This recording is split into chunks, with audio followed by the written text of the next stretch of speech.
You.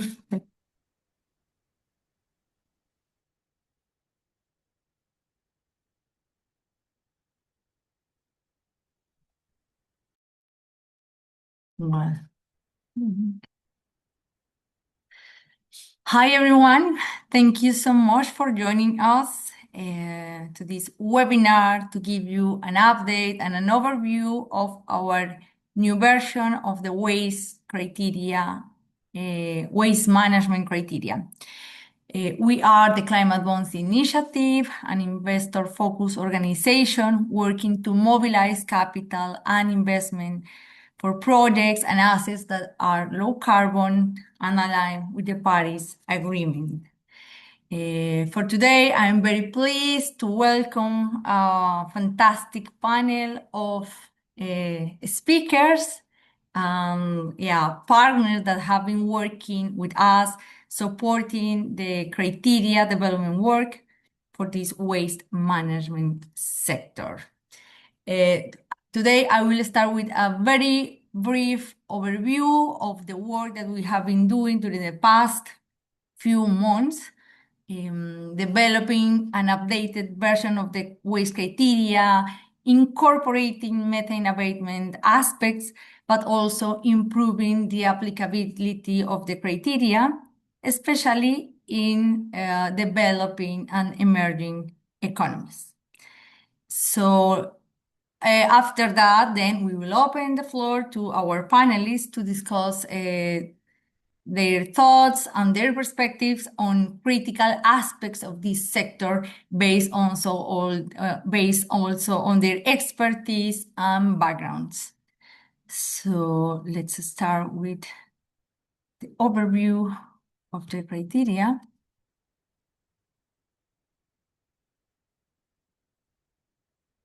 Well, my name is Marian Rodríguez. I am the head of the standards team at Climate Bonds Initiative. Are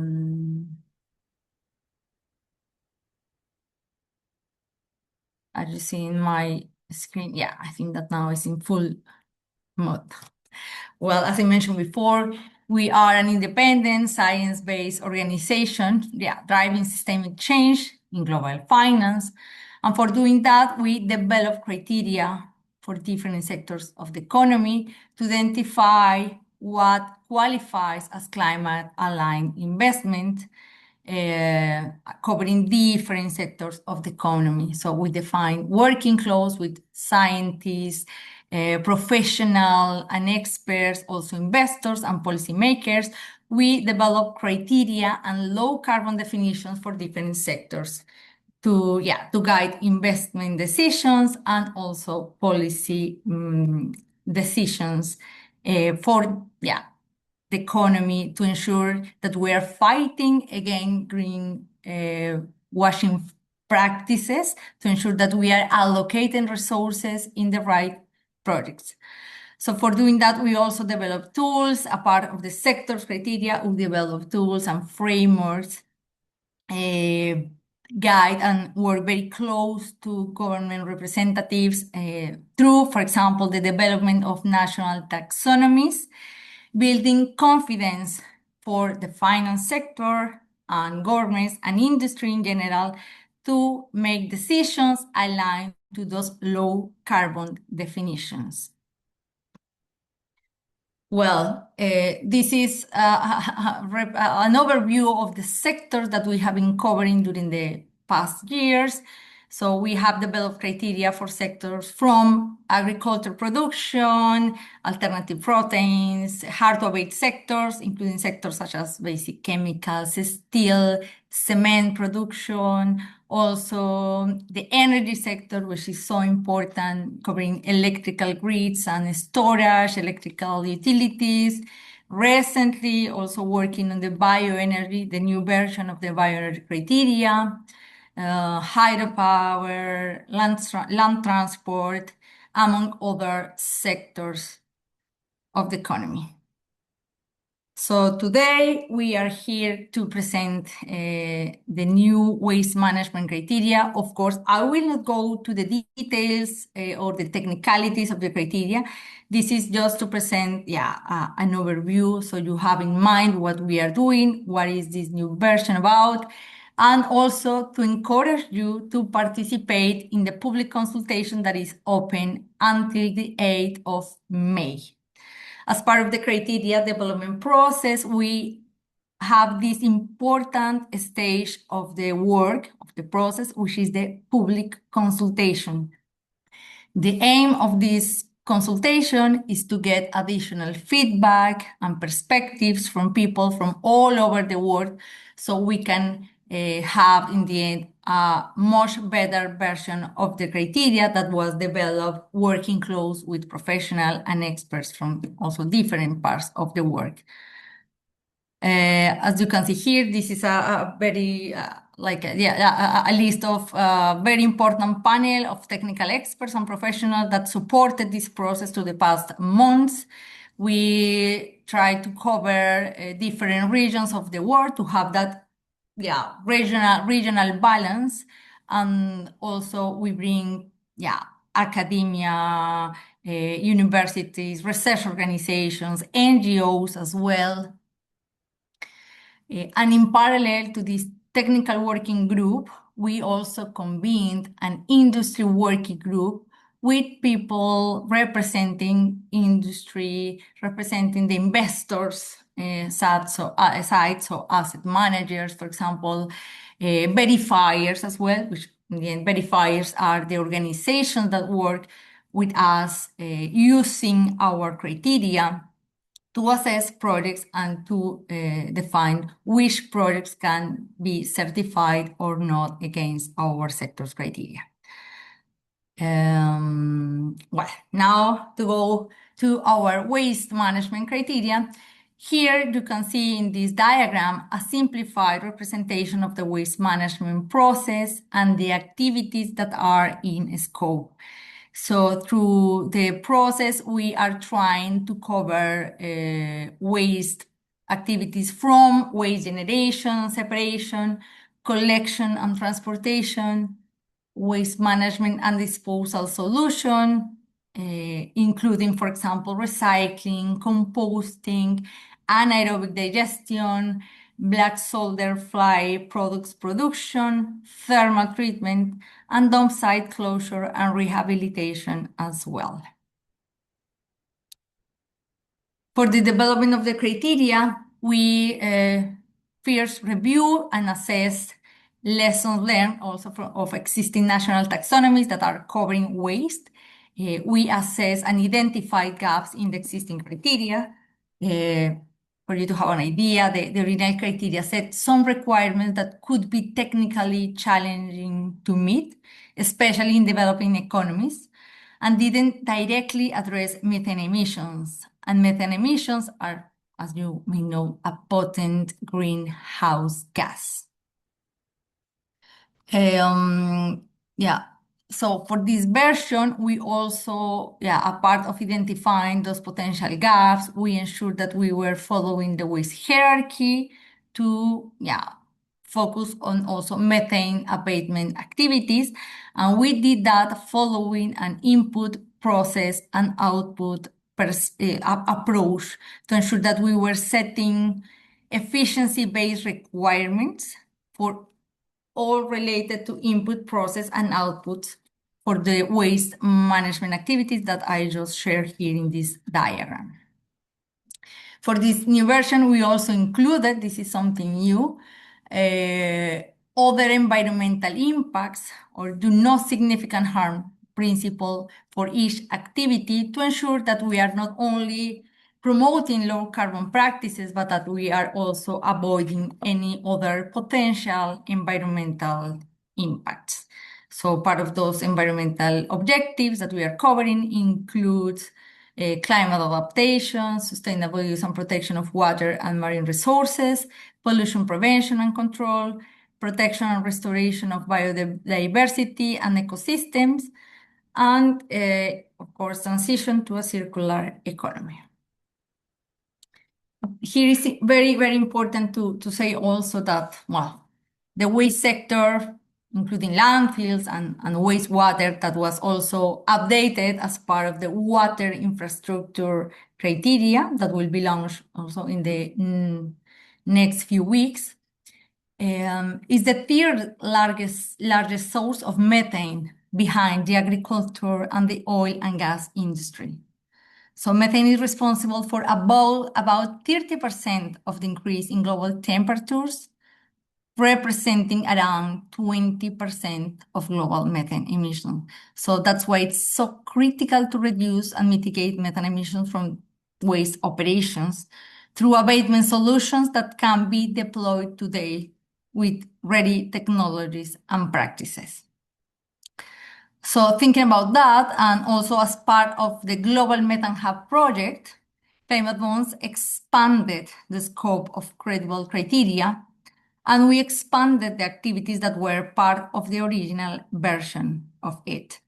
So now, for example, we are proposing new activities including biochar production, black soldier fly products production, new infrastructure for landfill operation when that is related to dump site closure or rehabilitation, and of course, criteria for landfill operation. The reality of the sector is that in many regions of the world, especially in emerging economies, the sector still relies a lot on open dumping and burning. So that's why we need to think that channeling capital and investment for this sector needs to ensure that we also transition from those not recommended practices like open burning, open dumping and burning, to have at least scientific and sanitary landfill, ensuring best practices to mitigate methane emissions and many other environmental impacts. So what you will find in the sector criteria, in the waste criteria, as I mentioned before, is an input, process, and output approach with a specific requirement, but based on an efficiency approach.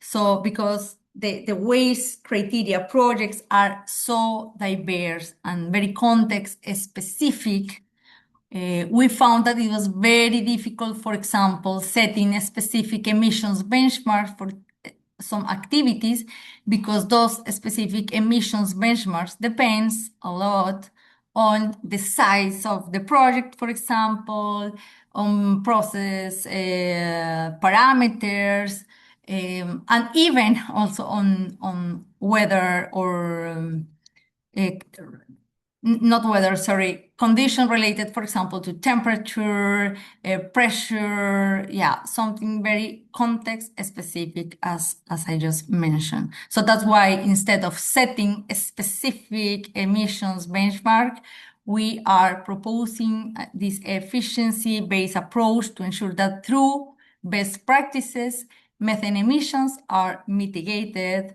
are controlled, and are also monitored. So, for example, you will find something like this for composting. What you are seeing at the top of the slide is the old criteria. What you are seeing at the bottom of the slide is the new proposal, similar to anaerobic digestion. So instead of setting that specific methane emissions benchmark, we are saying, okay, depending if you have a large system or a small system, you should use those specific type of inputs. You should ensure that you are applying these type of technologies or process parameters, yeah, to have the better process and avoid emissions and yeah, any other impact. Something that is also new in this new criteria version is that before, in the original criteria, we covered landfill gas capture, but this time we are expanding that to ensure that we can certify landfill in general, including landfill gas, of course, but ensuring that we are also having other minimum parameters of control. and quality. For waste collection, something similar. For biochar production, that is a completely new activity that was not covering the original criteria. You will find those type of efficiency-based criteria and requirements similar to black soldier fly. So again, I don't want to go into the technical details. What I want to encourage you is that you go and revise this new version and provide your feedback. Also, of course, based on your expertise. For example, if you are an expert on landfill operation, you can go directly to that section of the consultation to provide your view and your feedback on that. If you're an expert on composting or any other specific part of the chain, you can focus on that. But of course, any type of feedback will be more than welcome.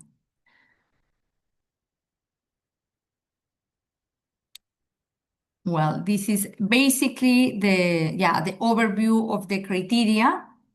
Now I would like to go ahead with the most important part of this event, which is our panel with this fantastic group of professionals and experts that have been supporting the criteria work and that have been working for years in the waste management sector.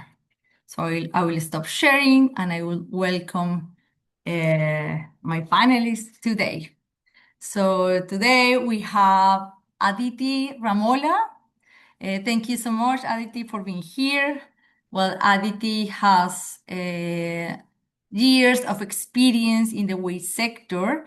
She is an independent consultant and holds position at Ambire Global and the International Solid Waste Association. So that's why we are also very pleased to have her because of her expertise in the industrial side of the waste sector. She managed the international projects and partnerships with the United Nations and provide assistance to ISWA, the International Solid Waste Association, working groups, helping to develop innovative projects globally to further strengthen cooperation with partners and international organizations. Today also we have Carolina Urmeneta. Very pleased to have you here representing the Global Methane Hub. Carolina is a civil engineer in biotechnology and holds an international master in sustainability sciences and also a diploma in disaster risk management and climate change adaptation. At the Global Methane Hub, Carolina designs and implements a theory of change for methane emission reduction in the waste and circular economy sector at the global level, mobilizing and catalyzing over $5 billion in investments in the waste sector from both public and private finance. So thanks a lot, Carolina, for being here.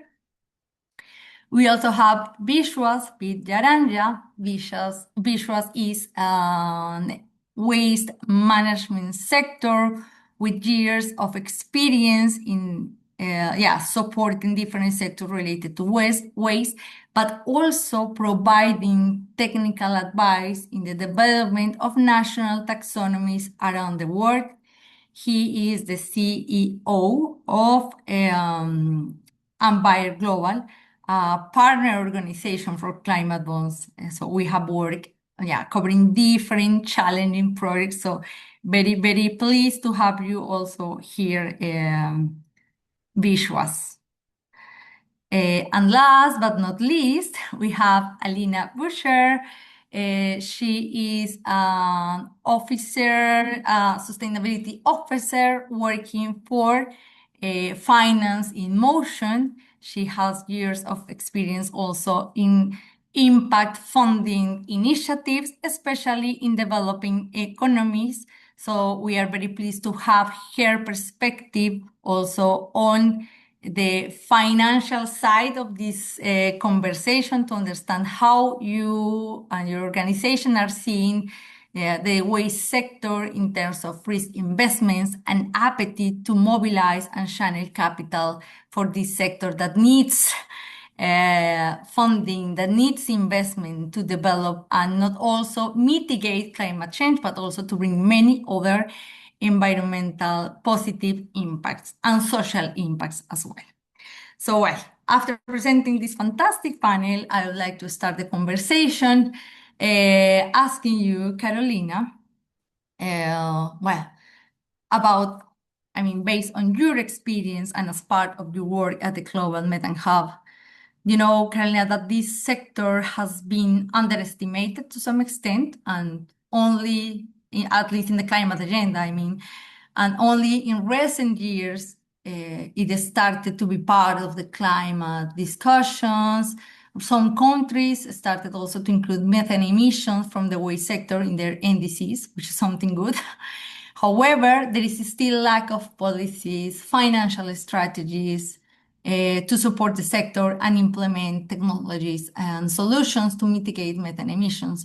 So, as part of your work at the Global Methane Hub and your extensive experience in circular economy and the waste management sector, could you please tell us about the role of the waste sector in the fight against climate change? Why this sector is so relevant for the climate change mitigation discussion? Yes, thank you. Thank you, Marian, and congratulations for the webinar and the criterias, right? The taxonomy. We think it's a very important part of the puzzle that we need to figure it out together in terms of how to strengthen the waste approach in terms of being a climate action solution, right, in a short-term period. The waste sector has been always part of the climate discussion. The thing is that it wasn't, showcased as a climate solution in terms of the opportunity that we have in the sector, right? And the methane discussion has bring a lot of attention to the sector, right? Why? Because I would say two or three things, right?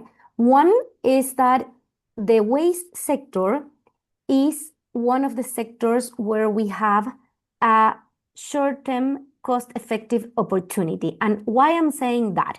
Because if you look the projections and forecasting on different scenarios for the waste sector, what you are going to see is that 80% of the methane mitigation potential in the sector is low cost, and 60% of those are negative cost, right?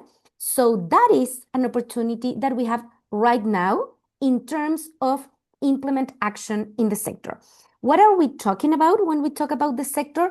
We are talking, and what we are going to discuss today, right, is downstream actions, right? So to address the food loss and waste and the methane emissions after, if you ask me, after the retail, right? So when you talk about segregation and when we talk about management, right? There's also parallel solutions, which is upstream, which is prevention and recovery of the food loss and waste that we are not going to discuss today because that is in another section of the criteria, right? But what I am saying is the waste sector is presented as an opportunity for the climate change action agenda because it is low cost. In fact, we have negative cost in most of the cases because we know the solutions, and that is very different if we compare with other sectors, not with energy, because with energy, you also know the solutions. But for example, with the agriculture sector, right? We love that sector and it's a really important sector, but they don't have the solutions yet implemented to reduce methane emissions, right? Because they need more research, right? And development. In this sector, we know what the solutions are. And you were, Marian, talking already about the waste hierarchy, the type of solutions that we need to implement. Those solutions are ready. The thing is that, as you were saying, there are some barriers, right? And the barriers are regarding data, regarding policies, and regarding how to drive the attention of the private and finance sector. Because of course we have some issues, right? This sector is very particular in terms that we have the national governments and the subnational governments, and we need to work with both of them. But the opportunity also in terms of political traction of the sector is that you are going to see the solutions on ground, and this is going to affect directly the citizens, right? So that is also, a good opportunity, and we know that it's, a sector that it has a lot of attention from policymakers and authorities in general, because of how we can, work with communities and cities. I want also to, and I'm going to end with this, to acknowledge that this year, for example, we have been working because of the methane agenda and with most of the people that it's like in this webinar and others organizations, we have been working on trying to bring the attention to the sector as a climate change action opportunity. And this year, we are going to have COP31 with a focus on zero waste, right? And one of the priorities is going to be organic waste and methane mitigation, right? So it is going to be a very good opportunity on having the taxonomy and maybe having some good examples on organizations that are using the taxonomy in order to leverage funding. So for sure, we're going to talk about that in the second part of the discussion. So thank you. That was sure. No. Thank you so much, Karen. I think that you did offer a great illustration of why we need really to put this in as a priority sector, and why ensuring that capital is going to these the solutions, existing solutions, because the challenges are not technical at all. It's not about technologies, it's not really about science, everything is there. So we really need is like mobilizing funding to ensure that things happen and that the sector is there to transform. So thinking about that, also, and that perhaps instead of thinking only about perfect solutions today, we need to invest in basic solutions that help the sector to transition. So, Aditi, considering how to context specific waste management solutions can be, and based on your experience in the waste sector, could you share with us a success story of measures and projects, especially in emerging economies? I would like to focus there, that have contributed to methane abatement in the waste sector. Thank you, Marian. Thanks, everybody, for attending this webinar. I'm very happy to be here. So I just want to begin by reinforcing something critical in this discussion that has already been mentioned by Carolina and you, Marian, as well. So the challenge in methane abatement is not the lack of solutions. It is the lack of transition pathways. So both of them have said solutions exist, science exists. And in many emerging economies, low-income countries, low-income settings, we're not moving from bad systems to perfect systems. We are moving from sometimes no systems to basic systems to improved systems and then optimize systems. It's a whole hierarchy that we are trying to overcome. And methane reductions are going to happen across that entire journey. So right at the beginning, when you're establishing basic systems to when you're establishing optimized systems. So from decentralized to centralized, or a whole mix of both, and so on. And you've heard from Carolina, and when Marian explained at the beginning, waste is one of the fastest growing sources of methane emissions globally. And in several countries, we are still practicing open dumping and burning because it's the cheapest way forward. It's the cheapest thing that people know to do to reduce their waste volumes. And it's completely in those uncontrolled settings. There is a lack of oxygen. So that's why called anaerobic. Without the presence of oxygen, methane is formed. So the molecule methane is formed. And what makes our sector that unique? Caro mentioned the agricultural sector, the oil and gas sector, but for the waste sector, methane reduction is immediate, has high impact, and these solutions are available to us today. And many of them are low cost, Caro said negative cost, and very scalable. So just a few that were mentioned were black soldier fly, composting, anaerobic digestion, or biogas. All of these three can be done at a household, community, or a city level. So highly scalable. You can have a mix and match of all of these. So these are very actionable climate opportunities that we have right now. And to give you an example, through one of the projects that we've been a part of and has come to a completion now is the Clean Oceans Through Clean Communities program in India and Indonesia. So both emerging economies, both with a very high burden of waste generation as well as organic waste. So both countries have more than 60%, 70% organic waste that's coming out of municipal systems. And one thing became very, very clear to us through this project is that waste systems are deeply local and highly context specific. So you cannot take something that works in one context and just copy paste. And you've heard that from every waste practitioner, I think, globally. So what is unique between these two countries is that they have high organic content, as I said, more than 50% up to 70%. Limited collection coverage. So major cities have good collection coverage, but as soon as you start going to rural and peri-urban areas, they lack collection.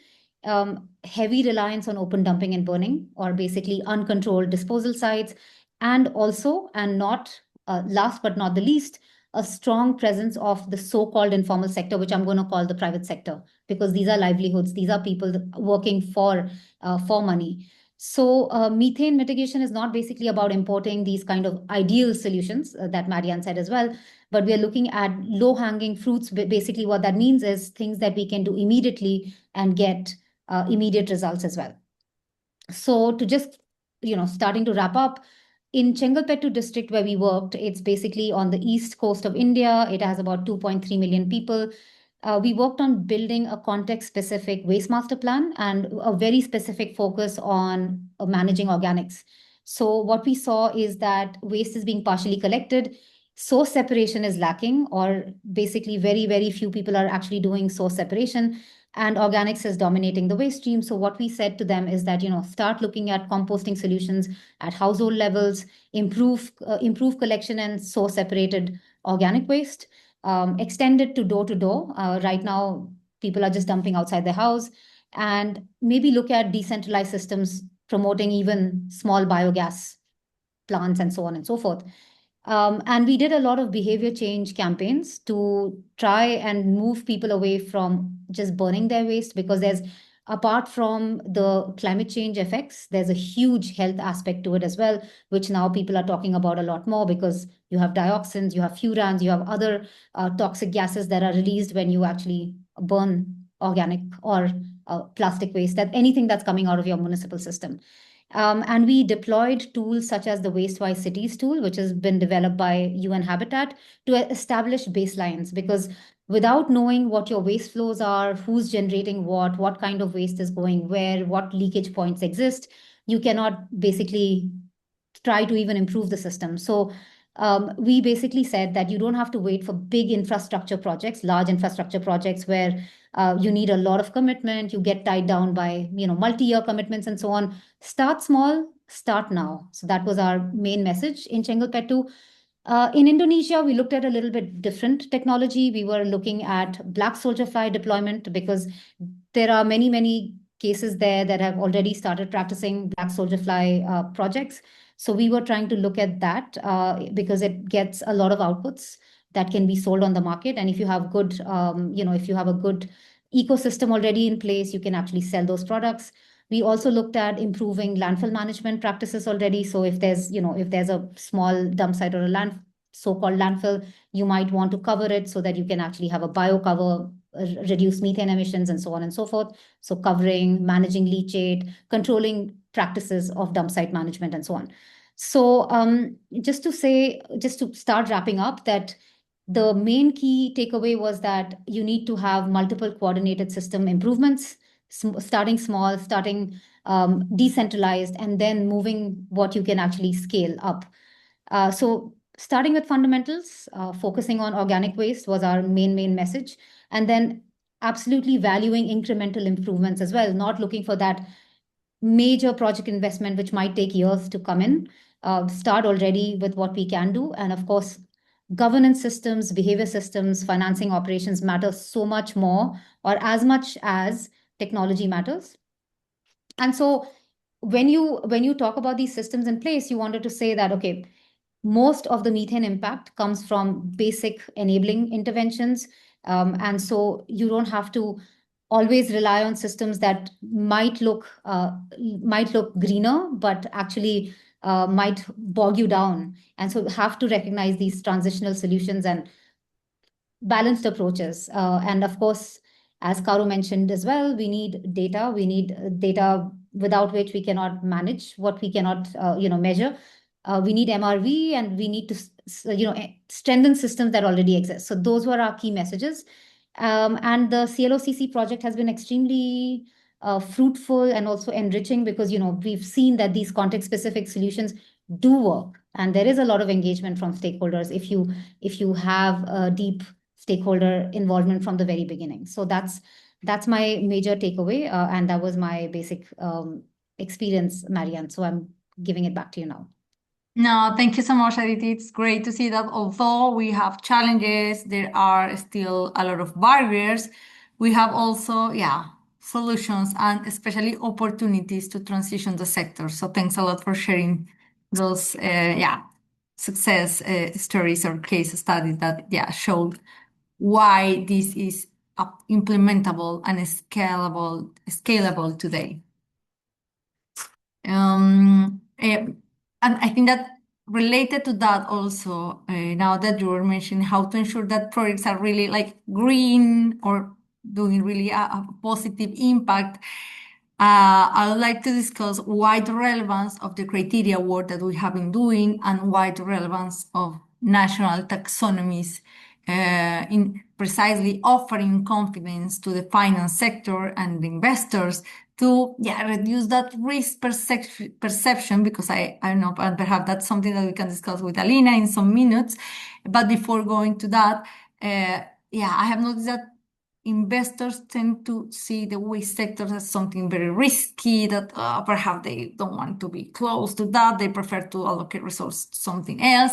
But in the end, as you just showed, Aditi, there are a lot of opportunities, and standards, certification schemes, national taxonomies play a key role on building confidence to the investors and the financial sector.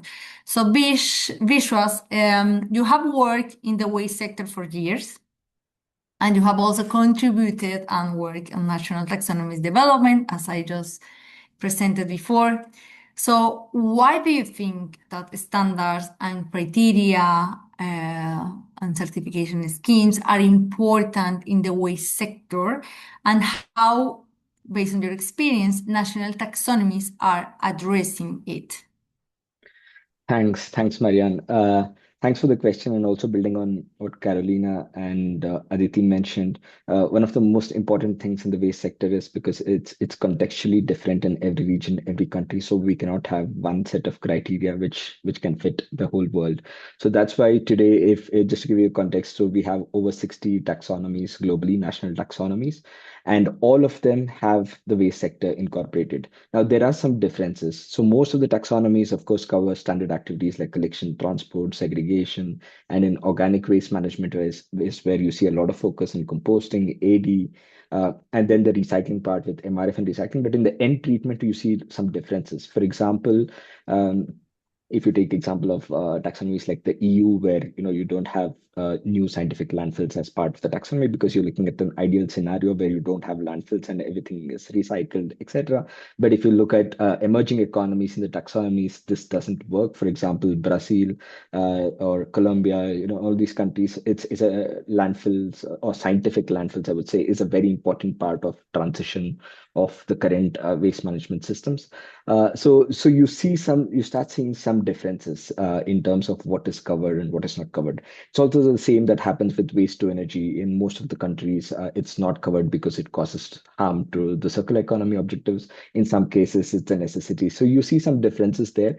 But the objective of all of this is to give a guidance to the financial sector who's not necessarily technical and understands all of this, to tell them with very simple definitions, what do you need to ask when you're looking at a composting project? For example, not all composting projects are green. It is green or if it meets certain quality parameters. And that's something which we try to do within this working group as well, to see, okay, what kind of characteristics or what kind of waste can you, for example, treat it through composting? What do you do with the compost? Because if you do it wrong, then you're creating a compost, for example, which is contaminated, and then you're causing harm to soil and ecosystem. So it doesn't make sense. So the idea is to put certain rule sets to see under what conditions this can be called green. So this is something which is important. The other big challenge that we've seen in taxonomies was that typically you had one set of criteria. Like Aditi was mentioning, you can have systems which are very small to very large. So you cannot have the same set of requirements for a decentralized or a very small scale system to a very large industrial or a municipal scale system.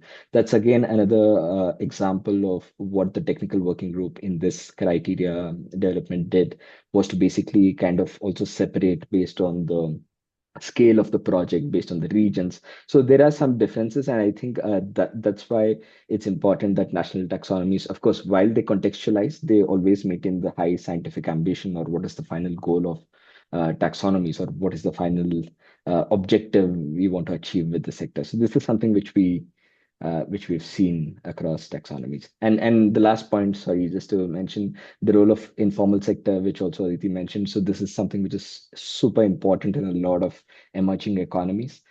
So it's not just a technical solution, waste management. It's a lot of times it's a social and economic complexity involved, and that's why it's important to regionalize or contextualize the criteria.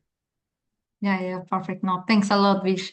I think that that's something very, very relevant. And yeah, we are pleased that especially this criteria, this new version of the waste criteria, is very aligned to some extent, and is already or has already been incorporated in some national taxonomy, for example, in Africa. That's also part of our objectives, instead of having fragmentation and different approach for standard setting in the sector.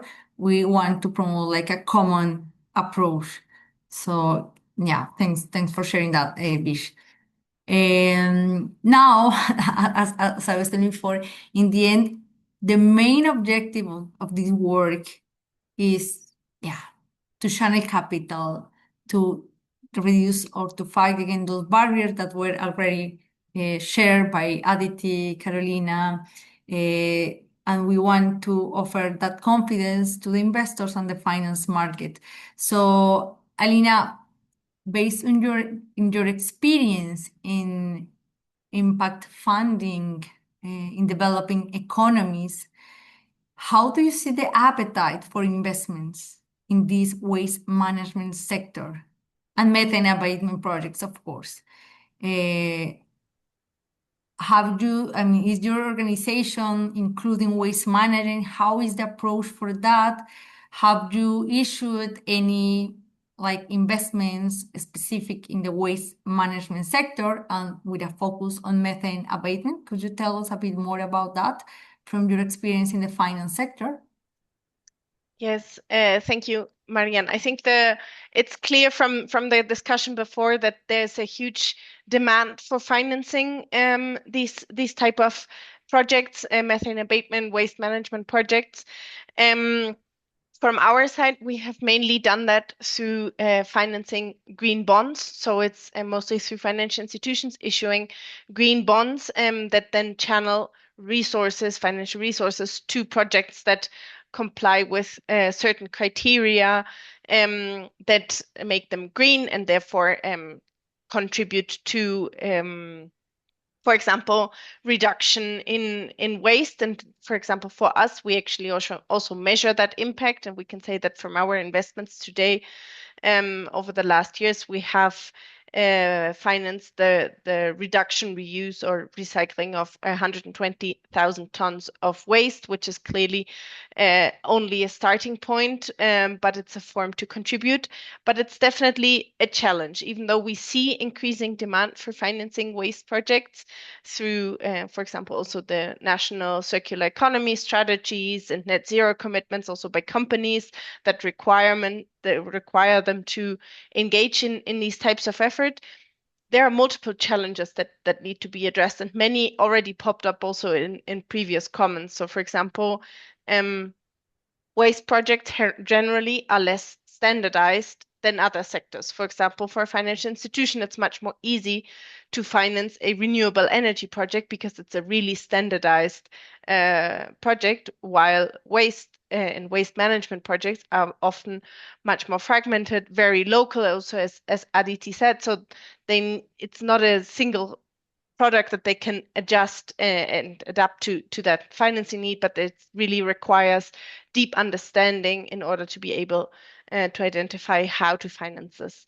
And that comes with a second challenge, which was also mentioned by Wish, which is like this need for clear definitions, for clear taxonomies, for clear criteria, which is why this is the work that you're doing at CBI is so important, because it helps financial institutions to know and to be sure, like, okay, if I finance this, then I can, and it complies with these criteria, I can be sure that it's actually green and that it's actually applicable. And lastly, it's the capacity in financial institutions to actually be able to identify these projects. So that's where we do a lot of capacity building, a lot of training in order to be able to support financial institutions to identify eligible projects and then to be able to channel resources to those waste management projects that actually comply with the certain criteria. The good thing is that we have examples of this working at a smallholder, at a like microfinance stage, and also at industrial and manufacturing stage. So, for example, we financed Bancolombia in Colombia, which is like the largest bank here in Colombia, and they supported them in developing a circular economy strategy and in tools in assessing the circularity of their clients and then reducing plastic waste. On the other hand, we are also working with Caja Cusco, which is a microfinance institution in Peru, in financing biogas for smallholder farmers in Peru. So it's really completely different scales, but it's both possible, knowing the eligibility of the different criteria, right? So in the end, in order to be able to channel more resources into these waste management projects, it's important to have a common language to support financial institutions and investors to identify eligible investments, and lastly, to reduce uncertainty and therefore make projects more investable and reduce the perceived risks that are associated with financing waste management projects. Thank you so much, Alina. Well, I think that's, yeah, exactly. I think that's exactly what we are trying to do here, offering exactly that confidence to specific definitions, so the sector can really identify those projects that contribute to, methane abatement and to have like best practices in the sector. So thanks for sharing that, Alina. Super important. So now, being conscious of time, I would like to, well, before going to the Q&A session, I would like also to ask Carolina a final remark or a final key message, especially because most of our audience is from the financial sector. So perhaps we have here investors listening to us, asset managers. So I'd like to, for you to give a key message inviting this financial market, to reduce that risk perception of investing in the sector and why it matters today more than ever to channel capital for the waste management sector and methane abatement particularly. Thank you, Marian. And I'm not going to repeat, just to say that it is an opportunity. It is true that the sector didn't have a lot of visibility for the finance space, but now that's what we are trying to work on, right? And thank you, Alina, for all the work that you have been doing right on this. It is also important to consider that we are going to have the taxonomy. There are more than 115 countries with waste measurements in their NDCs, for example. So when we look about how, this sector is getting into that that approach that Alina was describing regarding renewable energies, it is there, right? We are not talking about new things. This is not rocket science. It is things that we need to implement. It is true that in the sector, especially in the Global South, we have the informal sector and we have also, high OPEX requirements, right? But for that, we can have some supports from incentives like carbon markets and some specific regulation that we are supporting also in some countries, right? So what you are going to see from the finance sector is that the opportunity is there. Countries and different organizations, they want to, implement solutions here. there is a priority from the climate space, and there is a window in terms of how to use, for example, carbon markets or climate finance to support the transition that Aditi and Vishwas were talking about for the sector. So that would be my final pitch to the sector. Thank you. No, thank you so much, Carolina. I think that's like very, very clear and concise. So thanks for that. Also, Bish, I would like to invite you to also a final remark and key message. Thanks, Marian. I think it'll, I just want to invite everyone to basically look at the document that's been put together, because we had a lot of debates from different parts of the world, experts from different parts of the world, because sometimes the question is always between where is the balance, how high can we go with ambition, and where is the practical application of this. So there's a tug of war there to come up with not an ideal criteria, but something which can work for everyone and have a basic set of, at least a basic set of rules to be applied for waste management projects. So I think it'll be really interesting to get feedback of everyone, and then this standard will be very useful for financial sectors across the world. Great. Thanks a lot, Vish. And now, Aditi, any key final remark and message? Thanks, Marian. Caro was mentioning that we have COP31 this year, and it's going to happen in Antalya in November. And this time the focus is on implementation. I think they've had enough of declarations and people coming together and putting out statements. I think the time for action has come, and we've said, I think all the panelists have agreed, and I've been reading all the comments in the chat. There's really amazing comments as well. So methane mitigation in our sector is really not a technology problem. We do know, and I've seen some innovative things like biochar is being discussed, and so on. So this is actually really a systems transformation challenge, as I also said, just that the transition pathways. And we need to deploy everything that's in our toolkit, because we don't really have much so-called time if you really are looking at the climate challenge. So it's about taking the solutions that exist already, deploying them at scale, really trying not to do a copy-paste solution. Just do your homework a little bit on the context, because if you're looking at true sustainability of your solution, it's not going to last long if you've not got the stakeholders involved at the beginning, if you've not looked at the baseline data, if you've not looked at the kind of technology that will actually work. And affordability of the solution is really, really important in the places that you work in. If you're going to bring in the technology that works perfectly somewhere else, but cannot be afforded by the local municipality, cannot be afforded by the citizens of the place that you're working in, it's not going to survive for more than 1 or 2 years.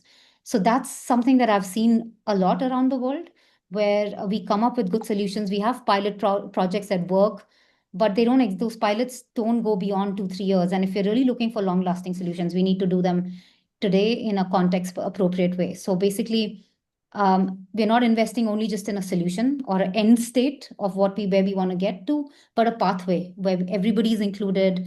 There is a proper transition. Everybody is brought to the table. You have also the private players, who a lot of people call the informal sector, but these are private players who have the same amount of stake. They own the environment as much as you do. So that's my last key message. Basically, be inclusive and be very context specific. Oh, this is perfect. Thank you so much, Aditi. And well, I'm seeing that in the Q&A chat, most of the questions were already answered. Thanks for that. So I think that I will not spend more time on that. Just first, thank you, Carolina, Vishwas, Alina, Aditi, for your contributions, also for your support through the development of the criteria that has been valuable for us to get the perspectives from your different and diverse backgrounds and different expertise on waste management and methane abatement. So thank you so much for that. And thank you everybody for joining us. Once again, please go to the webinar chat. You will find all the details related to the public consultation We will appreciate your contribution to that consultation. This is a new version of the criteria, and we want to have a much better version that covers also other environmental impacts, that covers social impacts as well. We have been discussing even with waste speakers what to do to include social aspects requirements into waste management projects. So yeah, all of that matters, and having your views and perspective is essential in this stage of the process. So please go to that link and participate, and also please share within your professional networks. So thanks everybody, and well, see you soon.